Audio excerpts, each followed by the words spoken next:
예.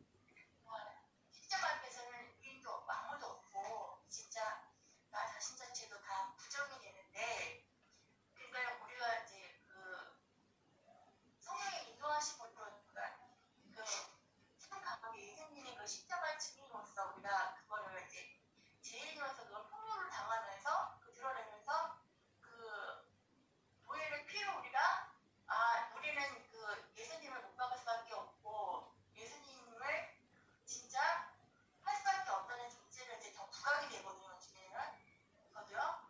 부각이 되면서 저기 우리는 진짜 예수님을 그 십자가를 사랑할 수 없는 존재구나 자꾸 요즘에 그게 자꾸 부정이 되는데 저도 요즘에 내가 할 수 없는 존재라는 걸 자꾸 자각이 되거든요. 요즘에는요. 그래서 이제 저 같은 경우는 육체적으로 우리가 이게 세상을 살려면 우리가 좀 추구하는 그런 것도 있잖아요. 삶이라는 게.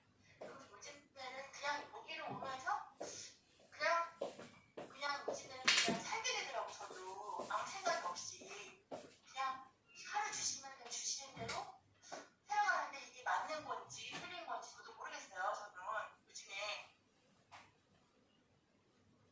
그러니까 옛날에는 그 십자가에서 우리가 뭘 해야 되고 전도도 해야 되고 뭐도 해야 되고 그런 게 있었는데 여기 와서는 저희가 할 게 없더라고.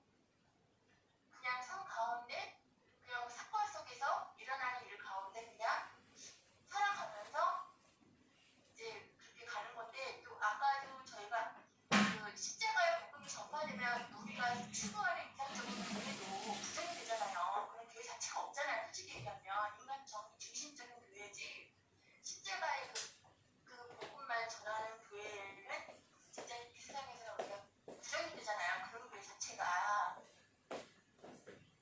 그래서 여기 와가지고는 아, 그러니까 지금 이 모임 자체도 그러니까는 주님의 그 허락하신 가운데 이 모임이 우리가 같이 가는 거지 또 이 모임이 또 해체가 되면 또 다른 데로 또 가게 되고 저도 이제 그 김성수 목사 서머나 교회 갔다가 휩쓸려서 유튜브를 듣고 또 여기로 오게 됐는데 오니까 그런 이상적인 교회는 이 세상에 없는 것 같아요. 이상적인 교회라는 말 자체가 그냥 내가 생각하는 이상적인 교회잖아요. 그렇죠. 그러니까 주님이 세우시는 교회는 피만 나와요. 그러니까 그래서 문제가 무엇인가 하면 계속해서 우리는 피가 나오는 이상적인 교회를 또 조작하고 상상한다는 겁니다.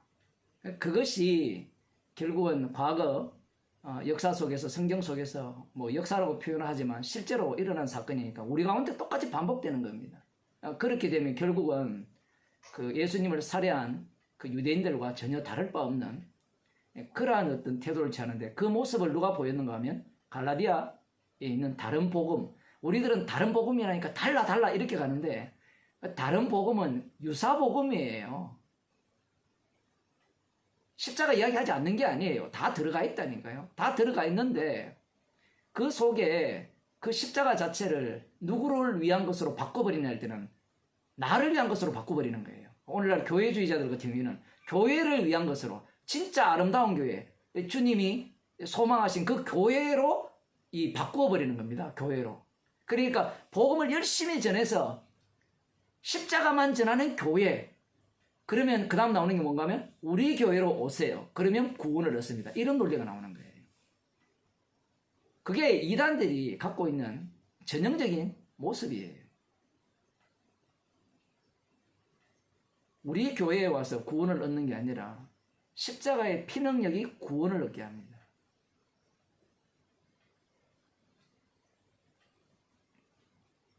그리고 할 수 있는 게 아무것도 없다라고 이렇게 표현을 하신 것 같은데,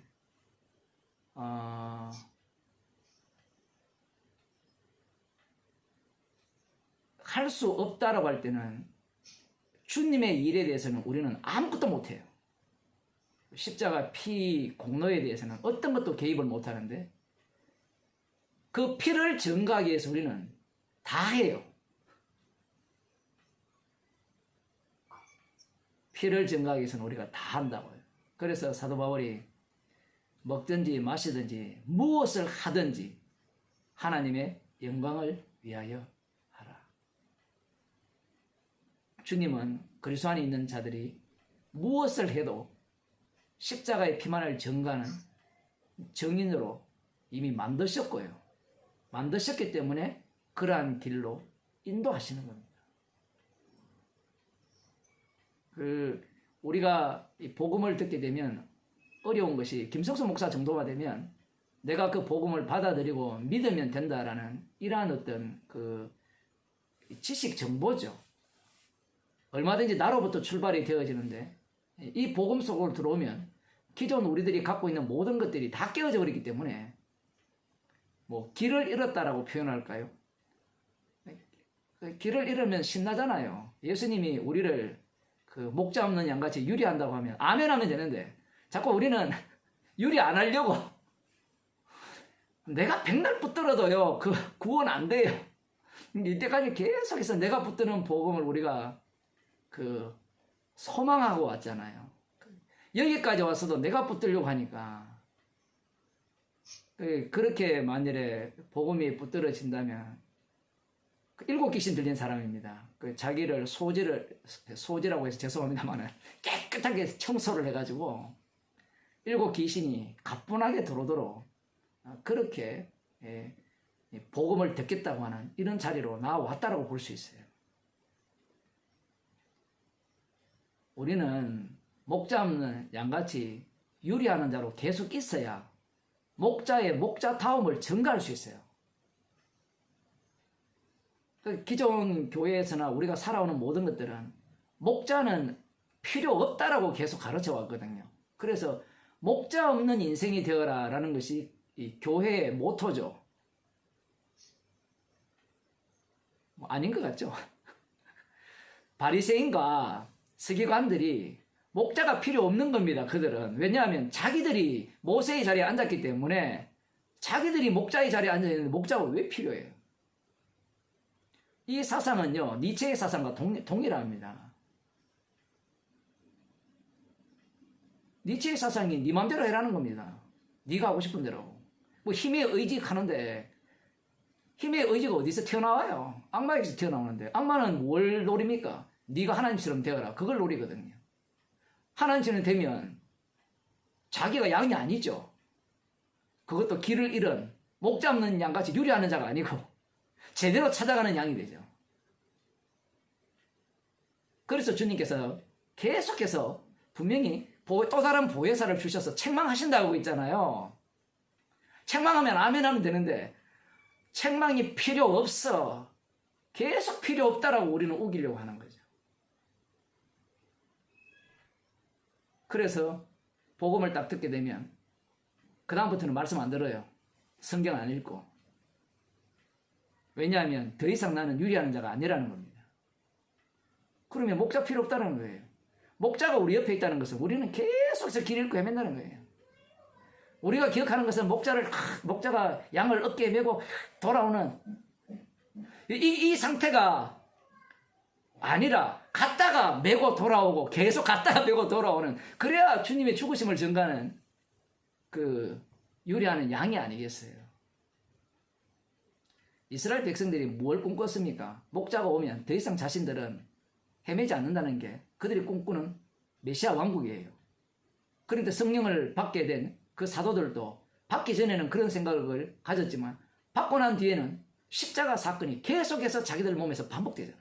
복음을 전하면서 그 사람들 사이에 서로 함께 복음을 전하면서 교제하면서 뭐 여러 상황 속에서 십자가 사건이 계속 반복되면서 진짜 목자가 누굽니까?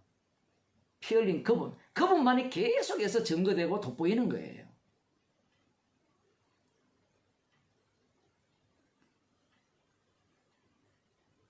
그것이 성령이 인도하시는 삶입니다. 그러니까 신나죠. 아니, 길을 잃고 유리하니까 신나잖아요. 아닌가요? 저만 신나는지.